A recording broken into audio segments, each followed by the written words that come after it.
Hi, Coach Krause here. Today we're going to practice our catching by playing a game called Catch a Sock Ball by its Tail. To do this game, you'll need a sock ball and another sock. And what you're going to do is you're going to take your sock ball and you're going to stuff it all the way at the very end of the sock. So when you're done, you have something that looks a little bit like this. This nice long tail with the sock and then the ball at the end. So we're going to use our sock ball with the tail to work on a bunch of catching activities. And the first challenge I have is sort of a warm-up challenge. You're going to hold the sock ball by the tail with one hand, get your other hand ready to catch, then you're going to let go with the top hand and catch with the bottom. Shall we give it a try? Oh, I got it that time. I'm going to try that 10 times.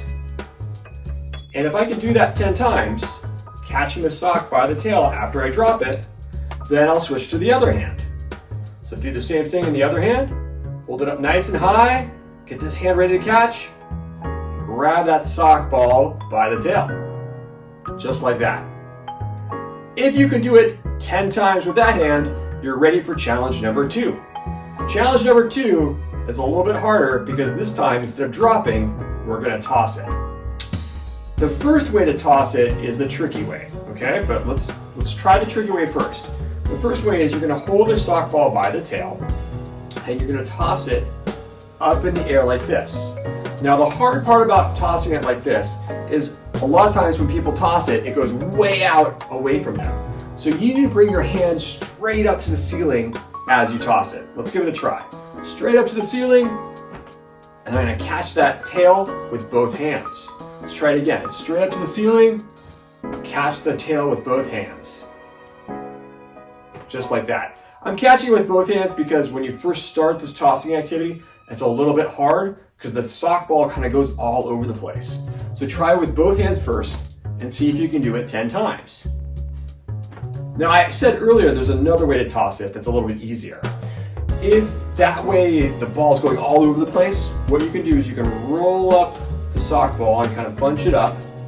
Now you've got like a big ball in your hand and you can toss it like that and then grab it by the tail. Okay, so if this way isn't working for you because the ball's going all over the place, then just scrunch up the tail like this and toss it like that and then try to grab the ball by the tail.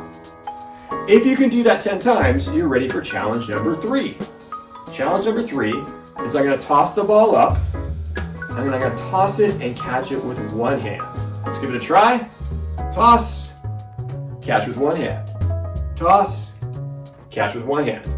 If you can do it with 10 times with that hand, then switch to the other hand and toss and catch with that hand.